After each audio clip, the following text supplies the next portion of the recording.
안녕하세요. 저는 올해 35, 결혼 7년 차 6살 아들을 키우고 있는 평범한 엄마입니다. 남편은 대기업 다니는 직장인, 저는 온라인 쇼핑몰을 하면서 집에서 일하고 있어요. 겉보기엔 그저 그런 평범한 가정이죠. 근데요, 그 평범한 하루가 산산조각 나버린 날이 있었어요. 어느 날 저녁, 아이가 잠든 시간. 저는 집에서 노트북으로 일하고 있었어요. 그때 인터폰이 울리더라고요. 이 시간에 누구지? 보통 이런 시간엔 택배도 없는데. 모니터로 인터폰 화면을 보는데 낯선 여자가 우리 아파트 현관 앞에 서 있었어요. 처음엔 택배 기사님인가 싶었어요. 근데 옷차림이 너무 단정했고 무슨 회사원 같은 차림새였어요. 인터폰으로 제가 물어봤어요. 누구세요? 그러자 그 여자가 말했어요. 안녕하세요. 저 오씨 직장 후배인데요. 남편분 좀 잠깐 뵐 수 있을까요? 일 때문에 드릴 말씀이 있어서. 목소리가 좀 떨리더라고요. 그 순간 뭔가 이상했어요. 이 시간에 집까지 찾아와서 일 얘기? 남편은 그날 야근이라고 집에 없었어요. 그래서 저는 일부러 아무렇지 않게 말했어요. 남편 지금 회사에 있는데요. 무슨 일인데요?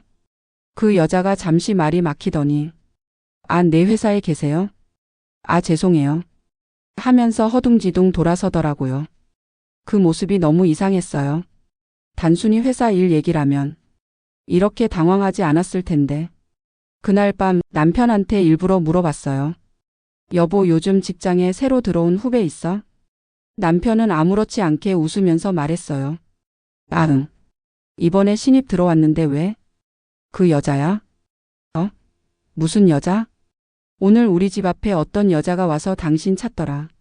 남편 표정이 확 굳었어요. 그러더니 바로 말하더라고요. 그거 아마 팀에 새로 들어온 애일 거야. 뭔가 오해한 거 아닐까? 내가 말해둘게.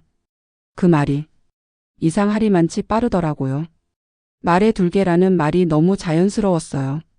마치 미리 준비해둔 답변처럼. 근데 그 순간은 딱히 더 캐묻진 않았어요.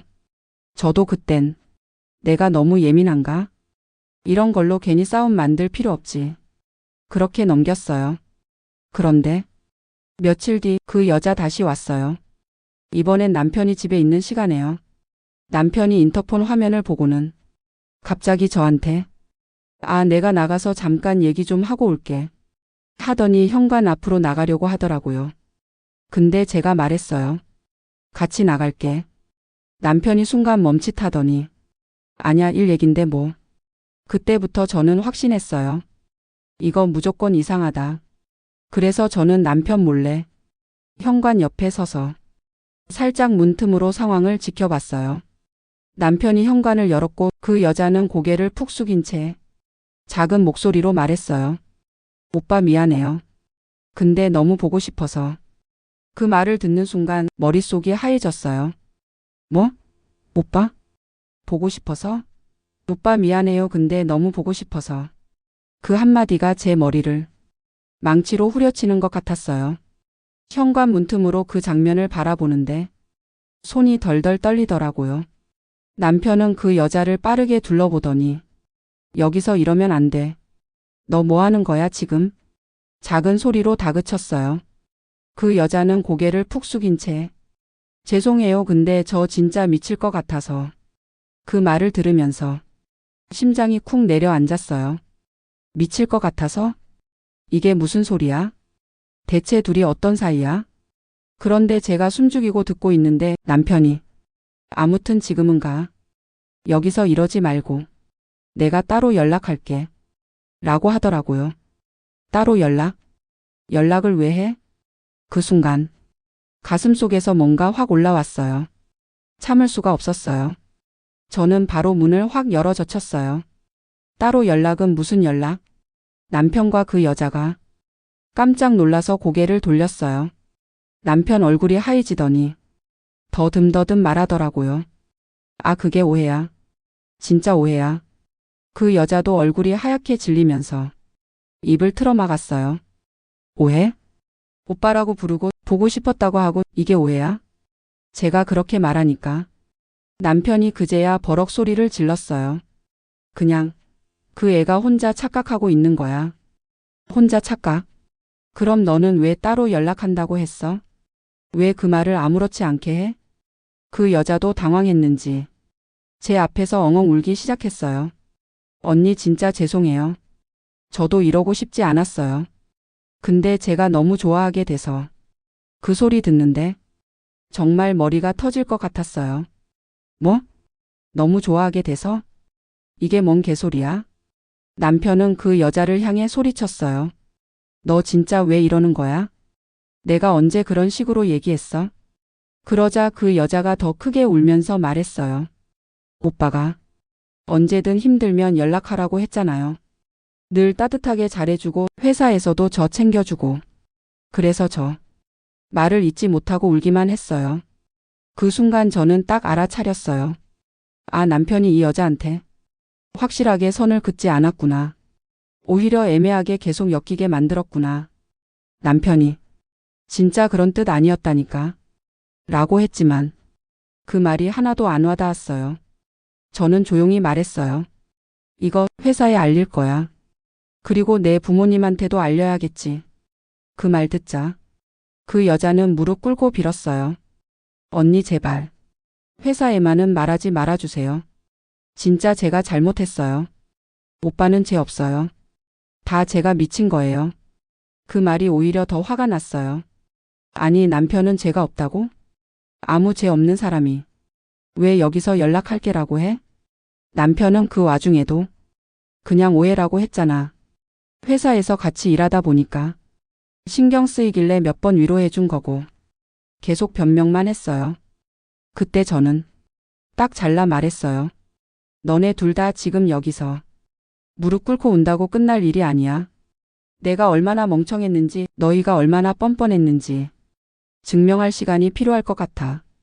그리고 저는 핸드폰 꺼내서 그 자리에서 녹음을 시작했어요. 내가 한 말, 내가 했던 행동 하나도 빠짐없이 다 기록할 거야. 남편이 그제야 야, 그건 좀 너무한 거 아니야? 라고 말하더라고요. 근데 저는 웃었어요. 너무해? 지금 너무한 사람이 누군데? 저는 그날 밤 현관에서의 그 모든 대화를 녹음 파일로 남겼어요. 그 여자가 울면서 한 말, 남편이 변명하던 목소리 하나도 빠짐없이요. 그리고 그날 밤 혼자 앉아서 다시 그 녹음을 들었어요. 들을수록 더 화가 치밀었어요. 내가 이걸 왜 다시 들어야 하지? 이 인간들은 울고불고 하면서 끝났다고 생각하겠지? 근데 아니었어요. 이대로 끝낼 생각은 처음부터 없었어요. 남편은 그날 밤 계속 그냥 얘가 혼자 착각한 거라니까. 내가 그런 뜻 아니었어. 일 얘기하다가 그냥 위로 몇 마디 한 거야. 이렇게 말했어요. 근데 저는 물었어요. 위로? 그럼 왜 우리 집까지 찾아오게 했어? 왜 연락한다고 했어? 왜 오빠라고 불리게 놔뒀어? 남편은 계속 말끝을 흐리더라고요. 그 다음 날 저는 바로 남편 회사에 전화했어요. 익명으로 인사과에 문의했어요. 혹시 직원들 간 부적절한 관계로 문제 생긴 사례가 있나요? 그러자 인사 담당자가 네, 그런 경우 있으면 신고 접수하실 수 있습니다. 내부 조사는 철저하게 비밀 보장됩니다. 라고 하더라고요.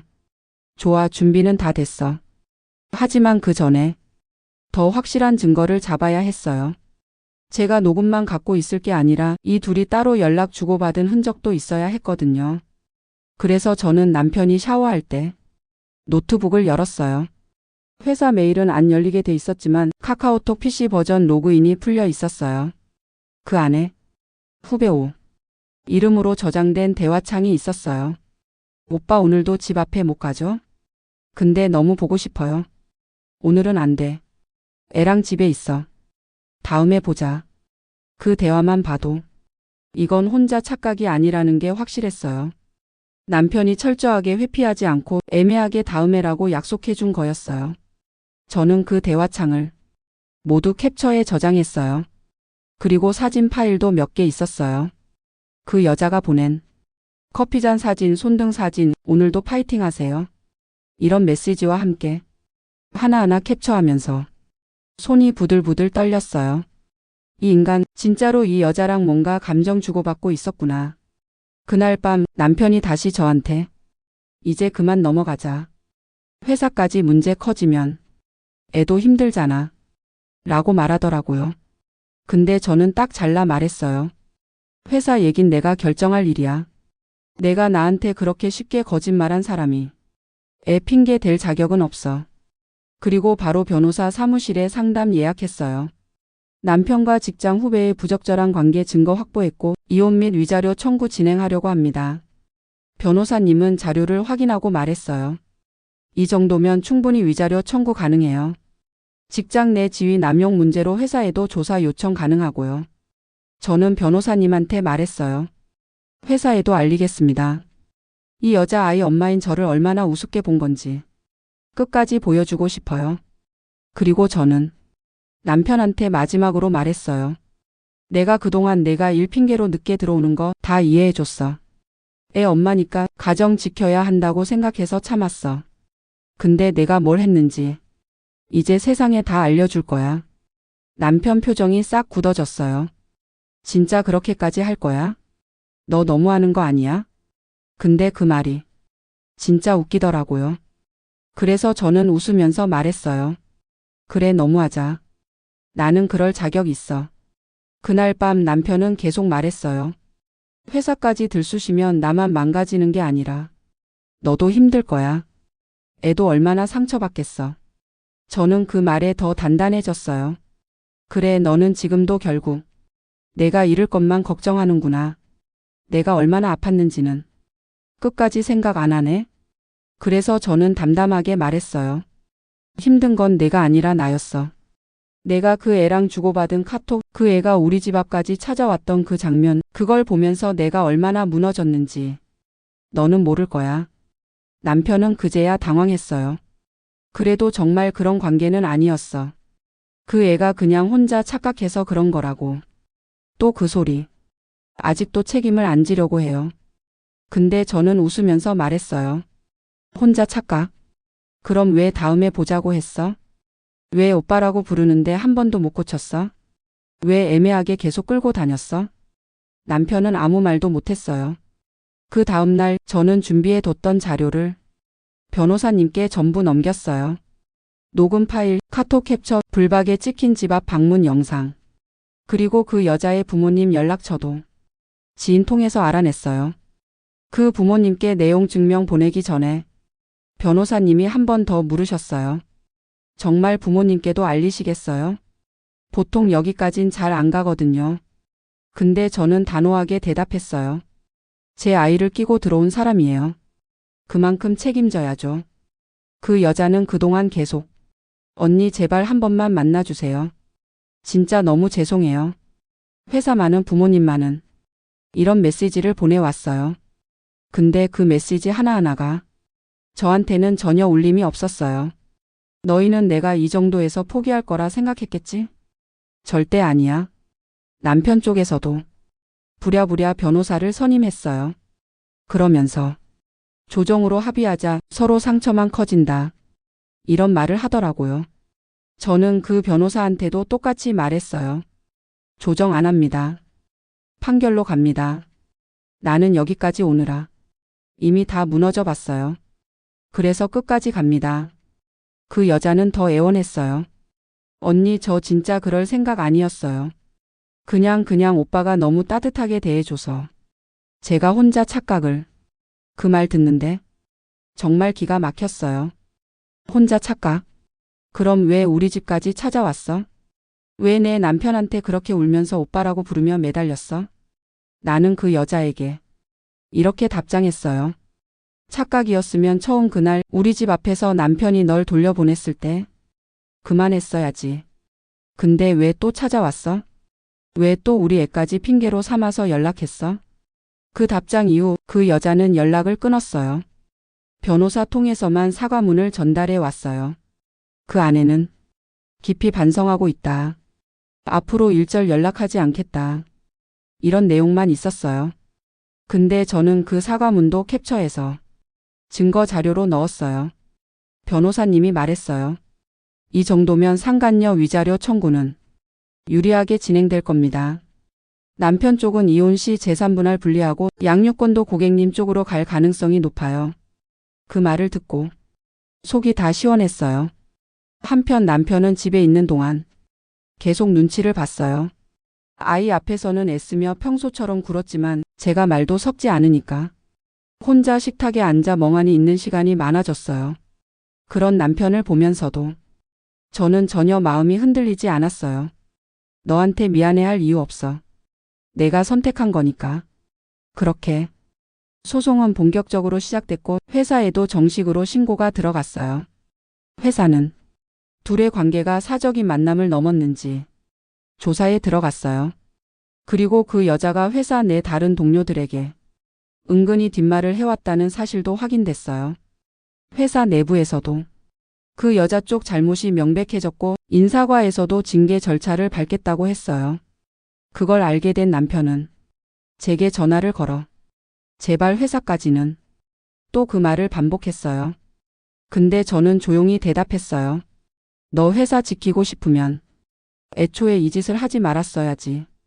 회사 조사 결과가 나오고 그 여자는 결국 직장징계위원회에 회부됐어요. 직장 내 부적절한 인간관계로 인한 명예실추, 징계 사유가 명확하게 적혀 있었어요. 회사에서는 처음엔 개인 사생활 문제니까라며 조심스러워했지만 집 앞까지 찾아가 울고불고한 상황, 그리고 제가 제출한 증거들을 확인하고는 더 이상 모른 척할 수 없었어요. 남편은 그때부터 본격적으로 불안해하기 시작했어요. 너 이러면 나 직장 못 다녀. 정말 여기까지 할 필요 있냐? 내가 진짜 바람핀 것도 아닌데 이렇게까지 사람 망가뜨리면 내가 나쁜 거 아냐? 그 말을 듣고 정말 웃음밖에 안 나왔어요. 정말 바람이 아니었어? 그럼 왜 그 여자가 오빠라고 부르고 왜 보고 싶다면서 집 앞까지 와? 남편은 그냥 내가 호의로 잘해준 거야. 그게 그렇게 된 거라고. 끝까지 착각 타령. 근데요, 그때 변호사님이 남편한테 한마디 하셨어요. 선 넘은 호의는 이미 불법행위입니다. 그걸 착각이라고 하는 순간 더 나쁜 겁니다. 그 말 한마디에 남편 얼굴이 시뻘개졌어요. 재판 과정에서도 남편은 초반에 가정을 지키고 싶다, 애가 있으니 조정해보자. 계속 그런 얘기를 했어요. 근데 제가 변호사님을 통해 양육권 전부 요구하고 재산 분할 최소화 요구하고 상간녀 위자료 청구도 끝까지 진행하겠다고 하니까 남편 태도가 바뀌었어요. 너 진짜 그렇게 할 거야? 애가 내 편 들겠어? 나중에 애가 알면 얼마나 상처받겠냐? 근데 저는 단호하게 말했어요. 상처받는 건 애가 아빠가 뭘 했는지 알게 될 때지 엄마가 지키는 걸 알게 될 땐 아니야. 그날 이후 남편은 재판장에서도 고개를 제대로 들지 못했어요. 상간녀 쪽에서는 본인 변호사를 선임해서 금액을 낮춰달라, 경제적으로 너무 힘들다 호소했어요. 근데 제가 캡처해둔 그 여자의 SNS, 오늘도 힘내요 오빠, 손아트 사진, 그런 것들이 증거로 제출됐고 상대편 주장은 설득력을 잃었어요. 재판부는 분명하게 말했어요. 이건 단순한 감정의 착각이 아닙니다. 서로가 암묵적으로 관계를 유지해온 책임이 있습니다. 그리고 남편 위자료 2천만 원 재산 분할 최소화 이혼 확정, 상간녀 위자료 1,500만 원 지급 명령. 이렇게 판결이 나왔어요. 그 판결문을 손에 쥐었을 때 그동안의 수치심, 배신감, 억울함이 모두 눈물로 터져 나왔어요. 그래, 이제 끝났어. 이제 내가 나를 지켜낸 거야. 남편 쪽 부모님은 재판 내내 아무 말도 못했어요. 우리 아들이 그렇게까지 했을 줄 몰랐다 라고만 중얼거렸어요. 그 여자는 회사에서 공식 징계받고 퇴사 처리됐어요. 회사의 명예를 실추시켰다는 이유로 회사가 끝까지 책임을 물었어요. 소문은 이미 퍼질 만큼 퍼졌고 직장 동료들 사이에서도 그 여자 그 일로 나갔다, 이런 얘기들이 돌았어요. 그리고 저는 그 사람들 모두와 연락처, SNS, 모든 연결고리를 다 끊었어요. 판결이 나고 남편도 그 여자도 더 이상 어떤 변명도 하지 못했어요. 남편은 계속 우리 애 생각해서라도 조용히 넘어가면 안 되냐, 이런 얘기만 반복했어요. 하지만 저는 이미 마음이 단단해질 대로 단단해져 있었어요. 내가 애 생각했으면 애 엄마인 나를 이렇게 망가뜨리진 않았겠지. 결국 남편은 집에서 짐을 빼갔어요. 아이가 그걸 보면서 아빠는 왜 다른 집에 가? 물어보더라고요. 그 질문에 저는 조심스럽게 대답했어요. 아빠가 엄마한테 잘못했어. 그래서 엄마랑 아빠가 따로 살기로 한 거야. 근데 엄마는 항상 내 옆에 있을 거야. 아이도 어린 나름대로 이해하는 듯 고개를 끄덕였어요. 남편은 마지막까지 애한테는 제발 이 얘기 하지 마. 이러더라고요. 근데 전 속으로 생각했어요. 애가 커서 물어보면 나는 절대 거짓말하지 않을 거야. 진실을 말해줄 거야. 그 여자는 회사에서도 쫓겨나고 지인들 사이에서도 왕따가 됐다는 얘기를 들었어요. 어떻게 그런 짓을 했냐. 아이 엄마한테 그런 배신을. 사람들이 다 등을 돌렸다고 하더라고요. 저는 이제 그 사람들 얼굴 볼 일도 없고 그 목소리 들을 일도 없어요. 오히려 저는 이혼하고 나니까 숨이 트였어요. 처음엔 막막했어요. 나 혼자 애 키우며 살 수 있을까? 이 고통 끝이 있을까? 그런 불안이 있었어요. 근데 시간이 지날수록 알게 됐어요. 이제는 내가 나를 지킬 수 있는 사람이 됐다는 걸요. 주변 친구들이 물어봤어요. 너 진짜 대단하다. 어떻게 그렇게까지 할 수 있었어? 난 너 같으면 그냥 참고 살았을지도 몰라. 근데 저는 웃으면서 말했어요. 참으면 그 사람들이 미안한 줄 모를 것 같아서. 참으면 또 그렇게 날 우습게 볼 것 같아서. 사람들이 그러죠. 그래도 아이 생각해서 조용히 넘어가는 게 낫지 않아? 근데 아니에요. 아이 때문에 아이에게 부끄럽지 않으려고 끝까지 싸운 거예요. 아이한테 나중에 엄마는 바보처럼 당하고만 있었어. 이렇게 말하고 싶지 않았어요. 저는 이제 누가 뭐라고 해도 제 선택에 후회 없어요. 그리고 이 얘기를 듣고 있는 누군가가 혹시라도 지금 저처럼 배신당하고 속상해하고 어떻게 해야 할지 모른다면 꼭 말해주고 싶어요. 참지 마세요. 싸우세요. 끝까지 가세요. 당신 잘못 아니에요. 나는 참지 않았어요. 나는 싸웠어요. 그리고 나는 이겼어요. 이제 나는 내 아이와 함께 다시 웃을 수 있어요.